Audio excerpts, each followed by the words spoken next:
Assalamualaikum warahmatullahi wabarakatuh. Alhamdulillah. Alhamdulillahillazi anzala al-Qur'an hudan lil muttaqin. Asyhadu an la ilaha illallah wahdahu la syarikalah. Ilahul awwalin wal akhirin. Wa asyhadu anna Muhammadan abduhu wa rasuluh. Arsalallahu rahmatan lil alamin. Allahumma salli ala sayyidina Muhammadin wa ala alihi wa ashabihi ajma'in. Amma ba'd. Fa ya ibadallah, ittaqillaha haitsu ma kunta. Wa qala Allah ta'ala fil Qur'anil Karim. A'udzu billahi minasy syaithanir rajim. Ya ayyuhallazina amanu taqullaha haqqa tuqatih wa la tamutunna illa wa antum muslimun. Wa qala Allah ta'ala fil Qur'anil Karim. A'udzu billahi minasy syaithanir rajim.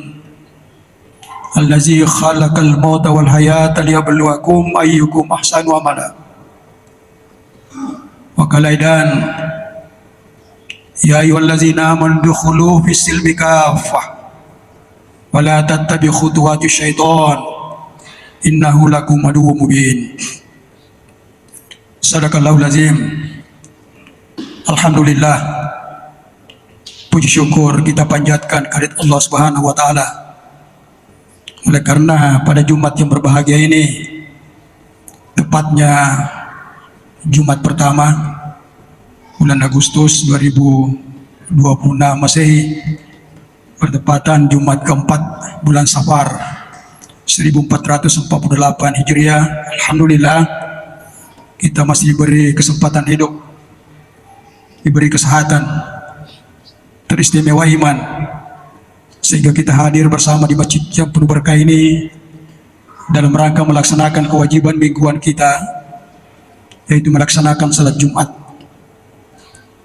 Selawat dan salam kita haturkan kepada junjungan kita di besar Muhammad sallallahu alaihi wasallam, Nabi terakhir diutus oleh Allah Subhanahu wa taala untuk dijadikan panutan, uswatun hasanah, teladan yang baik, rahmatan lil alamin, rahmat untuk alam semesta. Mudah-mudahan kita umatnya, khususnya jamaah masjid, tetap konsisten, istiqamah mengamalkan ajaran yang dibawa oleh beliau. Mudah-mudahan insyaAllah akan mengantarkan keselamatan dan kebahagiaan kita dunia dan akhirat. Jamaah Jumat yang berbahagia, melalui kesempatan yang berbahagia ini saya kembali mengajak, marilah kita selalu berusaha meningkatkan iman dan takwa kita kepada Allah Subhanahu wa taala dengan sebenar-benarnya iman, sebenar-benarnya takwa, dan kita mohon kepada Allah semoga kita mati dalam keadaan muslim. Wala tamutunna illa wa antum muslimun. Jamaah Jumat yang berbahagia, pada mukaddimah khutbah saya membacakan dua ayat dari surah yang berbeda. Yang pertama, surah Al-Imran. Surah Al-Imran ayat 102, dan ayat ini sangat populer. Kemudian surah yang kedua adalah surah Al-Baqarah ayat 208. Ayat surah yang pertama, auzubillahi minasyaitonir rajim. Ya ayyuhallazina amanu taqullaha haqqa tuqatih wa la tamutunna illa wa antum muslimun. Terjemahnya, hai sekalian orang yang beriman, bertakwalah kamu kepada Allah Subhanahu wa taala haqqa tuqatih, dengan sebenar-benarnya takwa. Wala tamutunna illa wa antum muslimun, janganlah mati kecuali mati dalam berserah diri atau mati dalam keadaan muslim. Kemudian surah yang kedua, surah Al-Baqarah. Ya ayyuhallazina amanu dukhulu fis silmi kaffah wa la tattabi'u khutuwati syaitan innahu lakum aduwwum mubin. Hai sekalian orang yang beriman, berislamlah kalian, masuklah kalian ke dalam Islam secara kafah.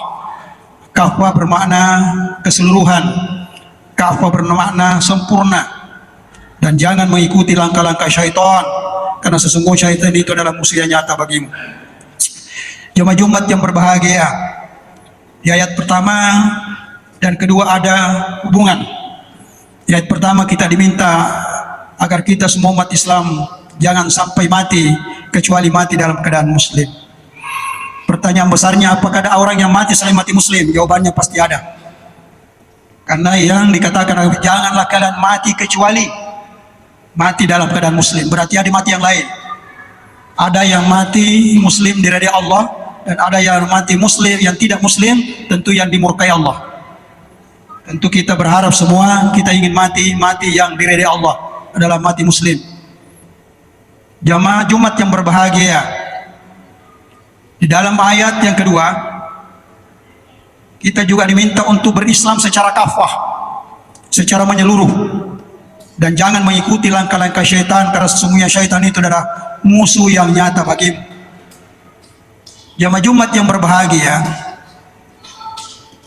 kalau kita ingin mati dalam keadaan muslim, tentu kita harus berusaha semaksimal mungkin agar supaya kita ini berislam secara totalitas, berusaha berislam secara menyeluruh, kafah. Minimal jamaah Jumat yang berbahagia paham agama kita. Islam yang sempurna itu minimal imannya harus baik, Islamnya juga harus baik, dan ihsannya juga harus baik. Kalau kita bicara iman, pasti kita harus memperbaiki rukun iman kita. Bicara tentang Islam, kita harus memperbaiki rukun Islam kita. Bicara tentang ihsan, segala sesuatu yang diizinkan agama kemudian dikerjakan dengan cara-cara agama, insya Allah pasti akan bernilai ihsan di sisi Allah Subhanahu wa taala. Jamaah Jumat yang berbahagia, oleh karena itu mari kita senantiasa mengintrospeksi diri. Apakah keislaman kita selama ini sudah dianggap baik dan betul benar? Kalau kita sudah anggap baik, mari kita pelihara. Kita pelihara dengan baik, mudah-mudahan kebaikan-kebaikan yang kita kerjakan, kebenaran-kebenaran Islam yang kita kerjakan, kita pelihara terus menerus. Mudah-mudahan di akhir kehidupan kita insya Allah mati dalam keadaan Islam. Mati yang baik itu mati yang diridai Allah, mati yang husnul khatimah. Dan kita semua mendambakan mati yang baik. Dalam Al-Quran itu ada dua cara malaikat mencabut nyawa orang. Dalam Al-Quran sangat jelas, wan naziyati gharqan wan nasyitati nashta. Demi malaikat yang mencabut nyawa dengan keras, dan demi malaikat mencabut nyawa dengan lemah lembut. Ada dua cara malaikat mencabut nyawa orang. Ada dengan cara keras dan ada yang lemah lembut. Tentu kita semua berharap mudah-mudahan kita dimatikan dalam keadaan mati dalam keadaan malaikat mencabut dengan lemah lembut. Itu harapan kita semua. Oleh karena itu, jamaah Jumat yang berbahagia, satu ayat yang saya bacakan dari ayat tadi, selain ayat yang saya sebutkan tadi, Allazi khalaqal mauta wal hayata liyabluwakum ayyukum ahsanu amala. Dialah Allah yang telah menciptakan yang namanya hidup, menciptakan yang namanya mati, untuk menguji siapa di antara kalian yang lebih baik amalnya, yang paling baik. Ada dua yang diciptakan Allah, hidup diciptakan Allah, mati juga diciptakan Allah. Dan tidak ada orang yang bisa menghindar yang namanya mati ketika diberi kesempatan hidup. Oleh karena itu hidup ini kita manfaatkan dengan sebaik-baiknya. Usia kita yang hadir di tempat ini berbeda-beda. Mungkin ada yang dipanjangkan usianya dan ada juga yang dipendekkan usianya. Kita tidak persoalkan panjang pendeknya umur. Yang penting berkualitas amalnya, itu penting. Apatah guna dipanjangkan usianya tapi keropos amalnya, untuk apa? Semakin banyak pertanggungjawabannya di akhirat nanti. Tapi yang baik adalah panjang usianya dan baik amalnya. Saya kira itu baik. Dan kita saya kira berharap seperti itu. Panjang umur dan baik amal, pendek umur dan baik amal. Ketika Allah memanggil kita, inna lillahi wa inna ilaihi raji'un, kita tidak mempersoalkan karena kita sudah mati dalam kebaikan.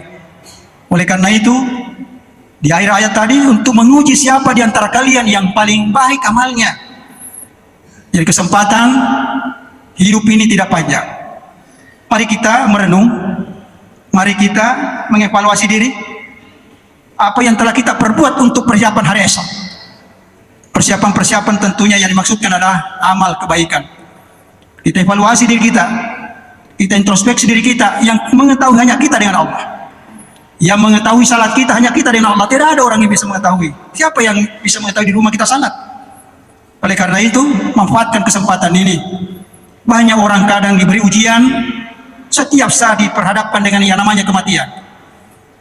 Menonton di televisi, diperlihatkan kematian. Kemudian di lingkungan juga ada kematian. Mereka hadir di sana. Mereka melayat di sana. Kemudian kadang datang sampai mengantar ke kuburan, tetapi mereka tidak mengambil pelajaran dari peristiwa itu. Padahal itu ujian bagi mereka, bahwa kita juga akan mengalami hal yang sama. Hanya persoalan waktu saja. Oleh karena itu tidak salah, setiap saat, setiap Jumat kita diingatkan melalui hati. Di mimbar ini Allah berwasiat kepada kita, kita berwasiat kepada jamaah. Itu tanda kasih sayang Allah kepada kita, karena kita diingatkan terus jangan mati kecuali mati muslim. Jangan mati kecuali mati muslim. Penyesalan yang berkepanjangan. Oleh karena itu mulai sekarang kita mengevaluasi diri. Kalau misalnya negara kita ini sudah 81 tahun merdeka, itu sudah umur-umur usia uzur, maka mungkin juga tidak perlu evaluasi diri usia kita ini. Apakah sudah seusia dengan negara kita ini? Negara Indonesia 81 merdeka, kalau usia manusia itu sudah uzur, tentu sudah banyak kemajuan dicapai. Tentu juga kita, kalau usia kita juga semakin bertambah, justru mendekatkan diri kepada Allah. Jangan sebaliknya, usia kita bertambah, justru menjaga jarak dengan Allah. Kita bisa jamaah Jumat yang berbahagia mengevaluasi diri kita. Ayat tadi saya katakan, masuklah kamu kalau jangan mengikuti langkah-langkah syaitan. Ternyata jamaah Jumat yang berbahagia, syaitan itu punya strategi. Langkah-langkah syaitan, ada strategi syaitan untuk menggoda umat manusia. Gagal, tidak akan berhenti, terus akan berupaya terus sampai kita tersesat. Memang seperti itulah kerja syaitan. Oleh karena itu benteng keimanan ini diperlukan. Jangan kita yang dikalahkan syaitan, justru kita berusaha untuk mengalahkan syaitan. Apa cirinya, apa indikatornya orang terkalahkan dengan syaitan? Kita ambil contoh jamaah Jumat yang berbahagia.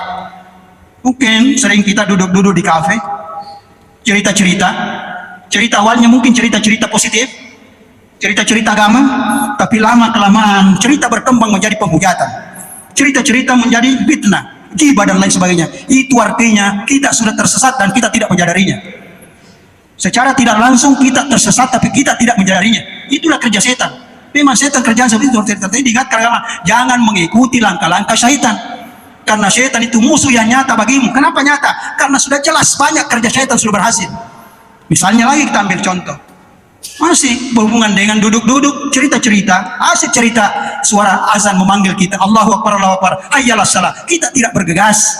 Itu artinya kita sudah tergoda, kita sudah dibinasakan dan kita tidak menyadarinya. Oleh karena itu, sadarlah bahwa kita ini sudah dibinasakan oleh syaitan, tetapi kita tidak menyadari. Oleh karena itu, agama senantiasa selalu mengingatkan kepada kita melalui hati peringat, janganlah, marilah kita mati dalam keadaan muslim. Jangan sampai kita mati dalam kekufuran, nauzubillahi min dzalik. Jangan sampai kita mati dalam kemusyrikan, nauzubillahi min dzalik. Jangan sampai kita mati dalam kemunafikan, nauzubillahi min dzalik. Jangan sampai kita mati dalam kefasikan, nauzubillahi min dzalik. Jangan sampai kita mati zalim, nauzubillahi min dzalik. Kita tidak menghendaki seperti itu. Karena semua mati seperti itu pasti Allah murka kepada kita. Dimurkai Allah. Oleh karena itu, jamaah Jumat yang berbahagia, melalui kesempatan yang berbahagia ini, marilah kita senantiasa mengintrospeksi diri, memperhatikan apa yang telah kepersiapkan untuk persiapan hari esok. Tentu esok yang kita maksudkan bukan esok menurut bahasa Bugis saja, tapi dalam kehidupan setelah kematian. Oleh karena itu, kematian adalah pelajaran bagi kita. Hidup itu adalah ujian, mati juga adalah ujian. Bagaimana hidup ujiannya? Terlalu banyak ujiannya hidup, banyak sekali ujiannya hidup, banyak sekali. Apa itu? Dunia ini adalah ujian hidup. Banyak orang, mohon maaf, diuji dengan dunia, lupa. Saya kira kita setiap saat menyaksikan tontonan di televisi.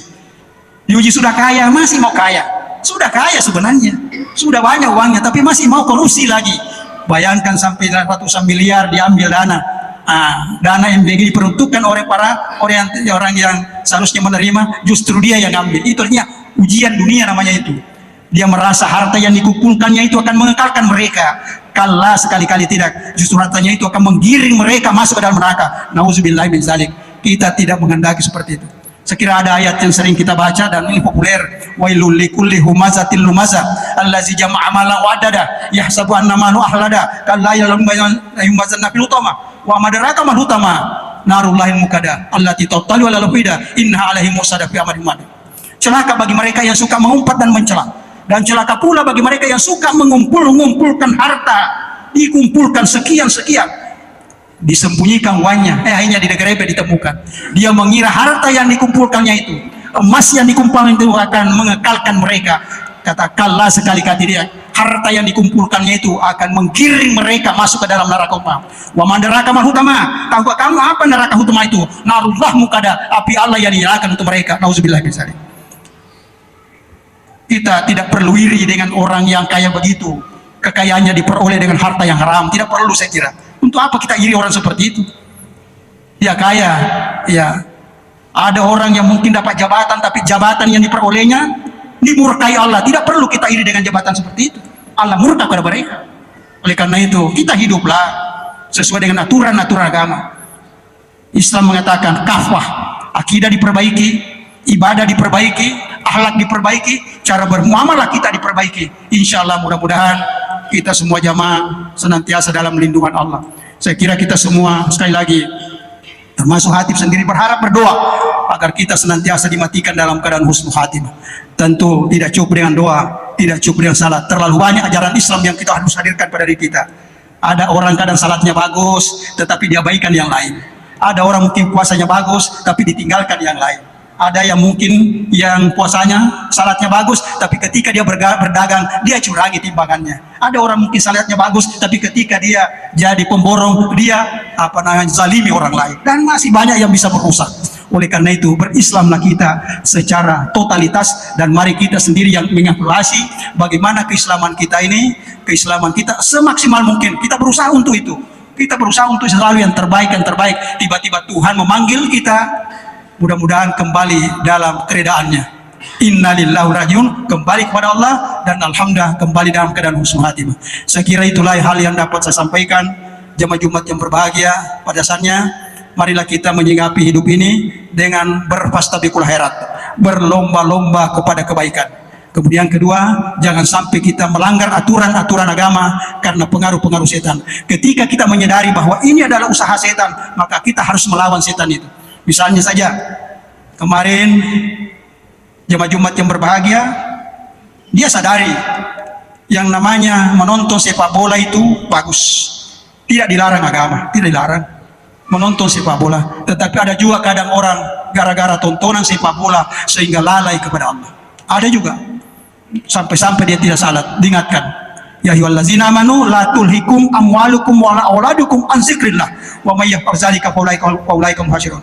Hai sekalian orang beriman, jangan karena urusan duniamu, urusan hartamu, urusan anak-anakmu sampai melalaikanmu kepada Allah. Wa may yaf'al dzalika faulaika hum khasirun. Barang siapa yang demikian, kata Allah, mereka itu termasuk orang yang rugi. Saya kira kita tidak mau rugi, semuanya mau untung dunia dan juga mau untung akhirat. Jangka pendek untung, dan insyaallah jangka panjangnya juga lebih untung. Demikian, barakallahu li wa lakum fil Qur'an azim, wa nafa'ani wa iyyakum fi min al ayati wa zikril hakim, wa taqabbala minni wa minkum tilawata innahu wal ghafurur rahim.